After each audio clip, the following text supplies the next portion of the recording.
Hummus hoarding and falafel fiascos, the great Israeli sanction. In a world where geopolitics meets culinary calamity, the United Kingdom, France, and Canada have banded together to slap Israel with sanctions over its latest ground offensive in Gaza. The UK Foreign Secretary has declared it morally wrong, while sipping tea imported from a nation with a human rights record as spotty as a Dalmatian. Oh, the irony!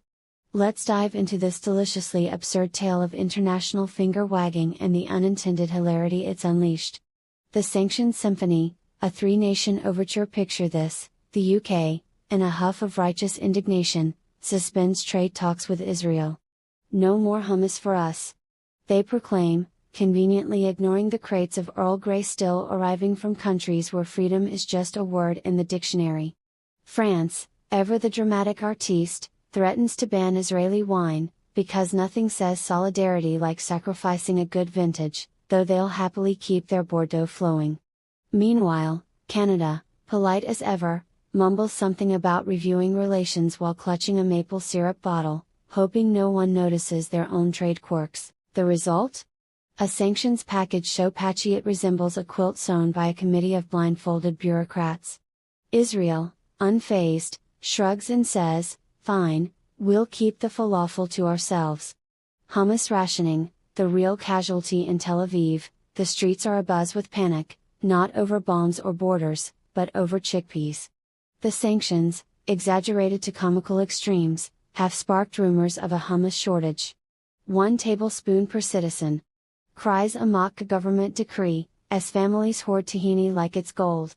Supermarkets report fistfights over the last cans of garbanzo beans, and underground hummus speakeasies pop up, where whispered passwords like extra garlic grant entry to the dip deprived. Falafel, too, faces a grim fate. Banned until further notice, declares a satirical headline, as street vendors pivot to selling freedom fries instead, because nothing screams defiance like a French fry knockoff. The Knesset, in a fit of hyperbolic brilliance, debates a National Falafel Preservation Act, complete with a clause to airlift emergency pita bread to citizens in need. The hypocrisy hootenanny. Back in London, the Foreign Secretary pens another stern letter, pausing only to enjoy a scone sourced from a regime that's never heard of a fair trial.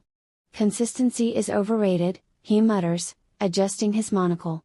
France's president, meanwhile, delivers a passionate speech about human rights, broadcast from a chateau built on colonial profits. Canada's PM, ever the peacemaker, suggests a dialogue summit over poutine, blissfully unaware that their own sanctions loopholes are wider than the St. Lawrence River. Israel, caught in this circus, responds with a satirical press release: "We regret to inform the international community that our hummus reserves will not be shared until you sort out your own backyards." Cheers from Jerusalem. The punchline of power. As the sanctions saga drags on, the absurdity peaks. Protesters in Paris wave baguettes demanding justice for Gaza, while munching on croissants made with imported butter from questionable sources. Londoners tut over their newspapers, decrying Israel's actions while sipping coffee grown under dubious labor conditions. Canada, bless their hearts, sends a sternly worded apology note, because that's the Canadian way. In the end, the sanctions may not shift the geopolitical needle, but they've given us a front row seat to a masterclass in hypocrisy and humor. Israel, ever resilient, keeps churning out hummus and falafel, proving that you can threaten a nation's trade, but you can't sanction its spirit, or its snacks. So here's the moral of our tale: when the world points fingers, it's best to check their own hands first. Or at least pass the pita while we laugh at the mess. Perhaps the real sanction is the friends we roasted along the way.